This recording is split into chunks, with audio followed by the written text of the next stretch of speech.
Okay, I know it's been a while since I uploaded, but had a few issues with my medication. Don't ask, happens every once in a while.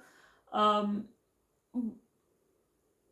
have to put reminders to order my medication. Sometimes when those reminders go off, I forget I've been reminded. I get distracted and I forget to put the prescriptions in. It happens every once in a while. And I ran out of medication. Yeah, running out of medication is never a good idea, because then we got to a weekend, and of course prescriptions on weekends they do not make because doctors aren't open. So by the time I got to like the beginning of the week, I had no energy, no strength, no brain power. So yeah, it took me like a week to get my medication. Anyway, we're all back, we're fine, we're organised, we're done, and I'm kind of back to normal, sort of, I think. Don't know. Anyway. Well, I don't think anyone could class me as normal, realistically. Anyway, Addison's disease. It is one of those that I've heard about over the years. One of those that kind of, I thought, oh, that's really interesting. I wonder what that is, and then kind of forgot about it. But yeah, I did look into it. My notes are a bit kind of all over the place to begin with, because I kind of found a load of stuff that's really interesting, whatever, and then I found stuff that kind of related to the beginning bit, and it's like, oh, now my notes are kind of out of order. It's like, I don't care. So it's like, oh, I don't mind. But Addison's disease is interesting, to a point. I think it's relevant because it's one of those conditions that nobody really pays enough attention to, because you can't see it enough. You know, it's an autoimmune condition that doesn't really have enough physical evidence to it. You know, realistically, you know, apart from some of the symptoms being very physical, somebody out and about with Addison's, you wouldn't necessarily believe that they could be sort of seriously ill. You wouldn't look at somebody with Addison's and go, oh yeah, you're really sick. You know, it wouldn't necessarily cross your mind that's, you know, out in the street that somebody could be really sick. You know, I think that's why nobody really pays that much attention to it. It's quite a rare condition. It's 900 to every 100,000 in the UK.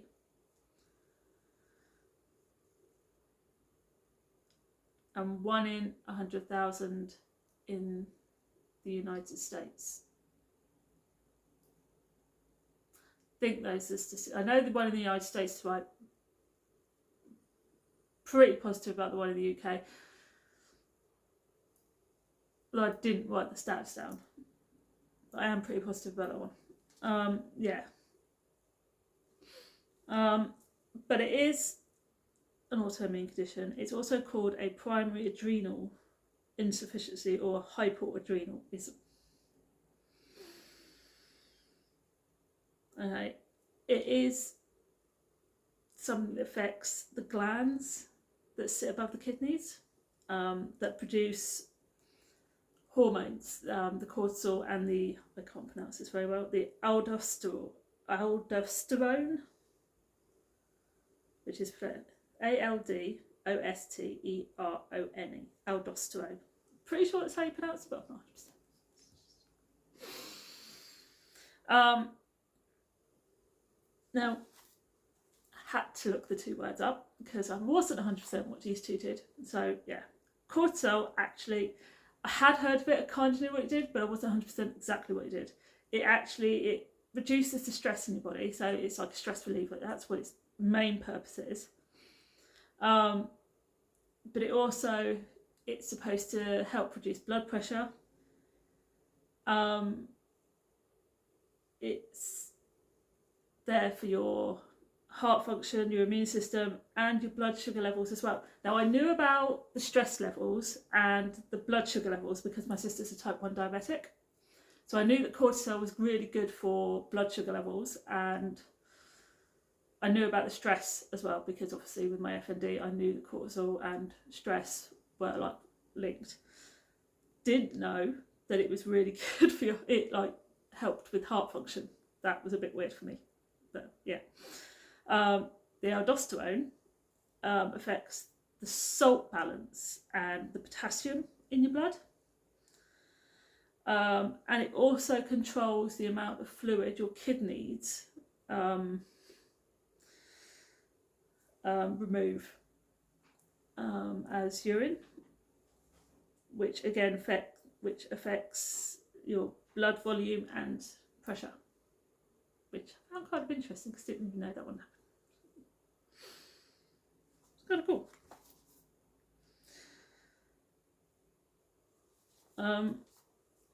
It can affect everybody. It does. Addison's can affect anybody on any age at all. But it generally does, if it's going to affect people, it is most common in people from the age of 30 to 50. And any gender, doesn't matter. Gender, whatever else, it doesn't matter. It affects everybody the same.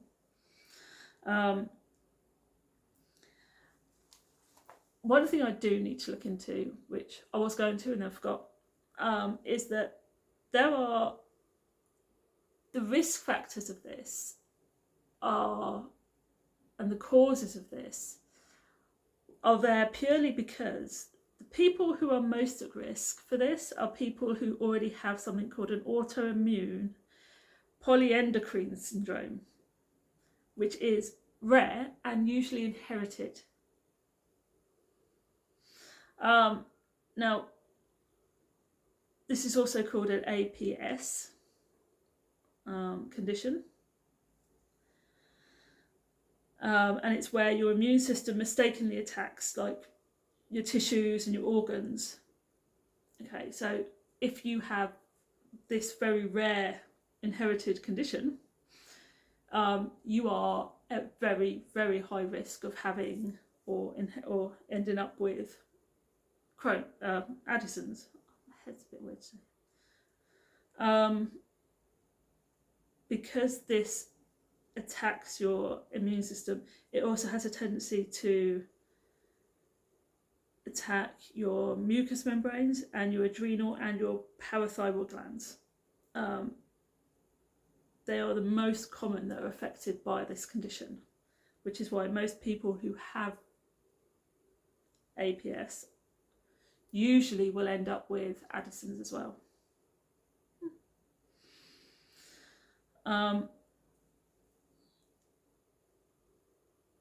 Yeah, there are also other risks. The one thing that I did find is that people most at risk of this condition are people with other serious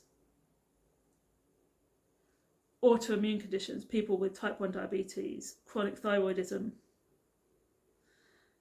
pernicious anemia. Never heard of that one. That one looks really interesting. I might have to look into that one. Graves' disease, vitiligo,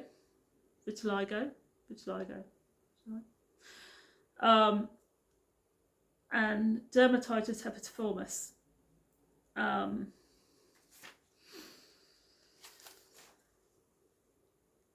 Yeah. The one thing that I will say about this condition is that there is something about this condition, although this condition is not life-threatening, it does have something in it that can be fatal. Somebody with Addison's can have the same kind of life expectancy as somebody with type 1 diabetes, and people with type 1 diabetes can live a very long life. They can live an exceptionally long life, but they do have to have their checks, they do have to have their medicals, they do have to be very aware of their bodies and their symptoms. And it's the same with Addison's.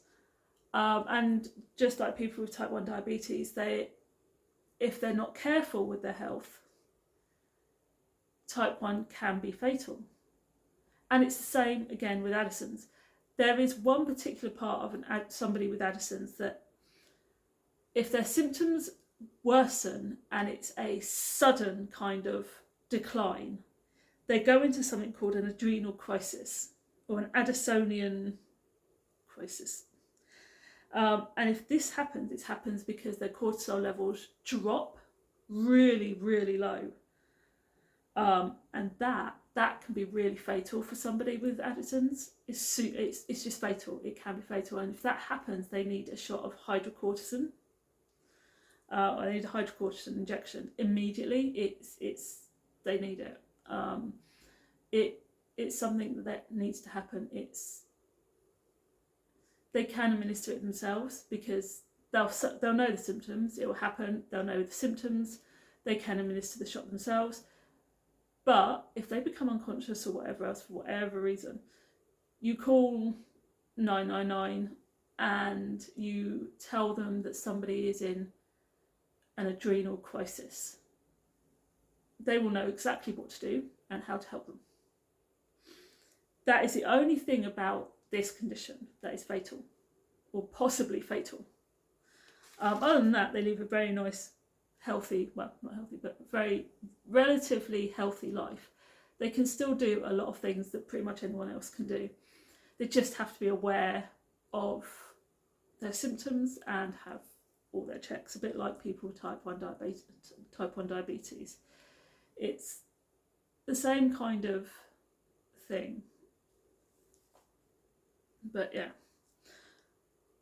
because Addison's is an autoimmune disease, it attacks the outer, like with all autoimmune diseases, it attacks itself. This one attacks the outer portion of the adrenal glands, specifically where the cortisol and the aldosterone are made. These symptoms develop over a period of time. It's not a sudden, oh no, I'm really sick. The symptoms are slow. The symptoms come on over time. It's not a really kind of, oh, I'm really ill kind of thing. It's a very much a, I'm not feeling particularly well, but I'm not sure why. It's that kind of thing. And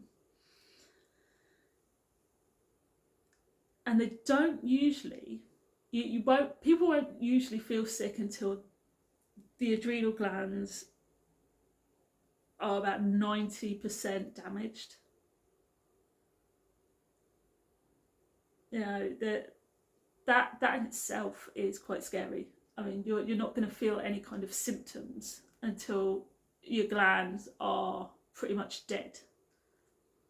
You know, and that can take from several months to years, you know. And obviously nobody is 100% sure what causes autoimmune conditions anyway, but around 75% are due to an autoimmune attack. Some of them happen randomly. Others are inherited only through the rare syndromes, like the like the APS type 1. Autopolyendocrine syndrome, and type 2, which is called a Schmidt syndrome, which I find quite interesting. But over the years, they've also done things like they found a link between tuberculosis and Addison's. In underdeveloped countries or in developing countries, in the past, people with tuberculosis have and developed Addison's, which is kind of scary because although tuberculosis is still very rare, it's kind of making a comeback. Here in the UK, it is a very rare condition, but it is here where it has come back as, you know, and although it is treatable now, it's curable and whatever else, it is back. You know, and the fact that it is actually linked to Addison's is pretty scary. you know. There are other causes that are really less common, things like repeated infections, whether they're fungal or whatever else, but things like HIV and AIDS are extremely well known to the scientific community to be linked with this, as well as anyone who has cancer. If the cancer cells start invading the adrenal glands, you can end up with Addison's, which is not really what you need when you're already dealing with something so serious. But like they care. This disease just doesn't care, obviously. Things like bleeding into your adrenal glands, which makes sense because if you're bleeding into it, the glands are then damaged. Doesn't matter whether it's a small amount or a large amount. If there is bleeding into your adrenal glands, it means the adrenal glands are damaged. There's no other way around that. It could potentially cause more issues down the line. I didn't quite understand this one because, as far as I'm concerned, I can and I can't. I mean, if you remove the adrenal glands, obviously you're going to have a lot of issues with cortisol and whatever else. But yeah, I think that was a bit controversial. I mean, you can't turn around and say, we're going to damage them. Well, you're not damaging them, are you? Just removing them. It's just a bit weird. As far as I'm concerned, you're just like, they're not damaged, are you? You're just removing them for whatever reason. Yeah, if you're going to remove something, you're just like, don't be surprised that you haven't got it. Yeah, I don't know if that can be classed as having Addison's disease if you've actually removed the glands. I don't get that one at all. I understand the concept behind it because you will then need to replace those hormones that are no longer there. So I understand it, but I don't know if it can be classed as having Addison's disease or potentially having Addison's disease if the glands aren't even there because you've removed them.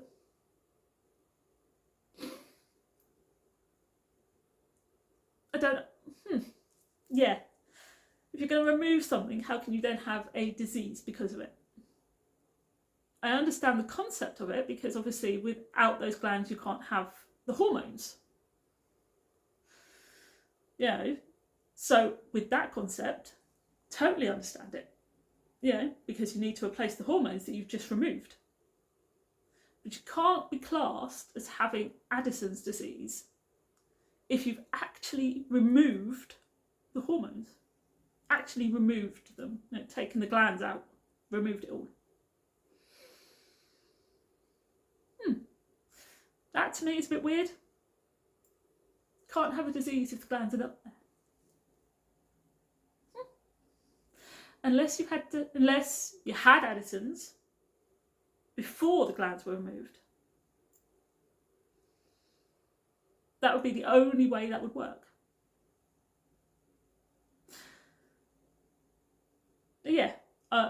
That one kind of, I understand it because you need to replace the hormone. But unless the person had Addison's disease before you removed the glands, like surgically removed the glands, there's no way they can have Addison's by removing them. So if you don't have Addison's when the glands were removed, you can't have Addison's after. You're just having a hormone replacement, surely. Don't know, don't get it. Kind of get it, sort of get it. It's weird. But it's weird to me. Might not be weird to you lot, but it's a bit weird to me. I don't know. Maybe I'm only thinking that one. Might be overthinking that one a little bit. I don't know. You lot tell me. And things like amyloidosis, which is fine because, yeah.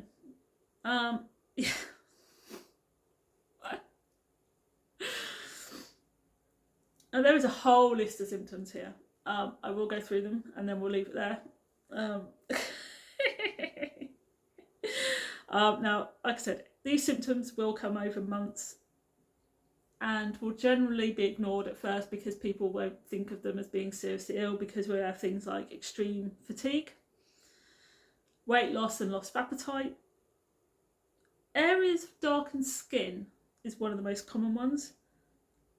Low blood pressure, even fainting. Salt cravings, low blood sugars, nausea, diarrhea, vomiting, abdominal pain, muscle and joint pain, irritability.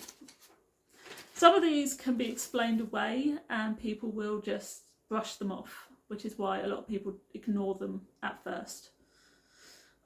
Things like depression, and with women, things like irregular menstrual cycles and body hair loss as well, you'll find. And with some people, not everybody, there will be sexual issues as well. There are a lot of those symptoms that are fairly common, really common. And a lot of those people will look at and go, oh yeah, I've just got some kind of bug, or I'm not feeling well, or I've got some kind of flu or whatever. And they'll ignore them for a little while and just kind of go, yeah, no, I'm not. It'll kick in that something's seriously wrong when they don't go away. But yeah. If, however, if this happens before they end up being diagnosed, they could end up in serious trouble. Or if this happens after they're diagnosed, this is what will happen if they have an acute adrenal failure or an Addisonian crisis or adrenal crisis. This can happen before they're diagnosed and after they're diagnosed. Okay, so they're sudden symptoms, they are acute, and they are life-threatening. They lead to life-threatening shocks, and you need emergency treatment for this. So if you get any of the following symptoms, right, after experiencing a lot of these, okay, if you've been diagnosed with Addison's, you'll know anyway to look for these symptoms. If you haven't and you're experiencing like a lot of these symptoms and you haven't been diagnosed with Addison's, these kind of symptoms are what you should be like seriously concerned about. So severe weakness, confusion, pain in the lower back or legs, severe abdominal pain, vomiting or diarrhea, which will lead you to dehydration. Okay. Reduced consciousness or delirium, and low blood pressure. So if you've been diagnosed with Addison's, you'll know anyway to look for those symptoms or to watch out for those symptoms. If you haven't and you're already experiencing any of the symptoms I mentioned beforehand, and you start experiencing symptoms like that, you know, you really need to be checked out. You're in serious trouble. I am going to leave it there and I will finish it all tomorrow. And I shall see you all later.